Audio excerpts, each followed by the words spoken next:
Hello and welcome. मैं हूं ज्योति। आप देख रहे हैं चुनावी समर, जहां पर एक और ताजा अपडेट के साथ हम हाजिर हैं।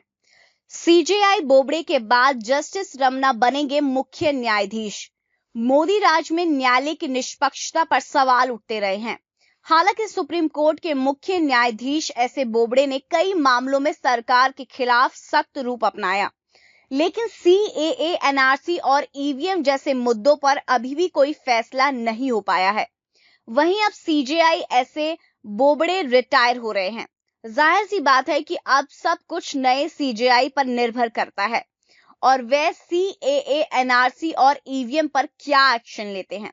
आपको बता दें कि सीजेआई ऐसे बोबड़े 27 अप्रैल को रिटायर होने जा रहे हैं और उन्होंने जस्टिस एनवी रमन्ना को भारत के अगले मुख्य न्यायाधीश बनाने के लिए सिफारिश की है। दरअसल सुप्रीम कोर्ट में जस्टिस रमन्ना अभी भी वरिष्ठ जज हैं और अब तक की जो परंपरा रही है उसके मुताबिक जस्टिस रमन्ना को ही देश के अगले सीजेआई का पद ग्रहण करना चाहिए।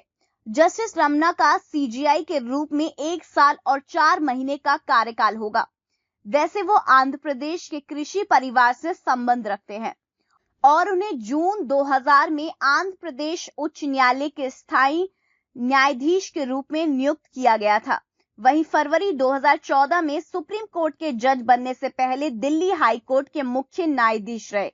वैसे परंपरा के मुताबिक अपने रिटायरमेंट से करीब महीने भर पहले देश के सेवारत मुख्य न्यायाधीश सुप्रीम कोर्ट में सबसे वरिष्ठ न्यायाधीश को अपना उत्तराधिकारी बनाए जाने की सिफारिश राष्ट्रपति को एक पत्र भेजकर करते हैं। वहीं सीजेआई की ओर से इस गोपनीय पत्र के मिलते ही सरकार सभी औपचारिकताएं पूरी कर मोस्ट सीनियर जज को चीफ जस्टिस के पद पर नियुक्त कर देती है और राष्ट्रपति उनको पद की शपथ दिलाते हैं। हालांकि इतिहास में 1-2 बार ऐसा हुआ हो कि सरकार ने दखल देकर वरिष्ठता क्रम का उल्लंघन कर कनिष्ठ जज को चीफ जस्टिस बनाया है, लेकिन आज हमारी चर्चा जस्टिस एनवी रमन्ना पर है। दरअसल जस्टिस रमन्ना के सीजेआई बनने से मोदी सरकार की मुश्किलें बढ़ सकती हैं, क्योंकि उन्होंने जज रहते हुए सरकार के कुछ फैसलों को जोरदार विरोध किया है और सरकार को झुकना पड़ा। बता दें कि जस्टिस रमन्ना की बेंच ने जम्मू कश्मीर में इंटरनेट प्रतिबंधों पर फैसला दिया था कि इंटरनेट के निलंबन को तुरंत समीक्षा करनी चाहिए, जिसके बाद सरकार ने प्रतिबंध हटा दिया। वहीं जस्टिस रमन्ना उस 5 जजों की बेंच का हिस्सा थे जिसने ये कहा था कि सीजेआई ऑफिस आरटीआई के तहत आएगा। इस तरह जस्टिस एनवी रमन्ना की छवि संवैधानिक मुद्दों पर खुलकर अपनी राय रखने वाले लोगों में से है और उन्होंने कभी भी पक्षपात का फैसला नहीं लिया।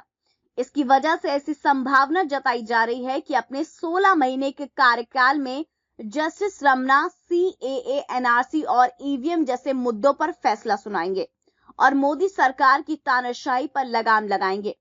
सीधे शब्दों में कहें तो सीजेआई बोबड़े के कार्यकाल में कोरोना की वजह से कुछ मुद्दों का भले ही परिणाम नहीं निकल पाया, पर जस्टिस एनवी रमन्ना के कार्यकाल में सीएए, एनआरसी और ईवीएम जैसे मुद्दों का परिणाम निकलकर सामने आ सकता है।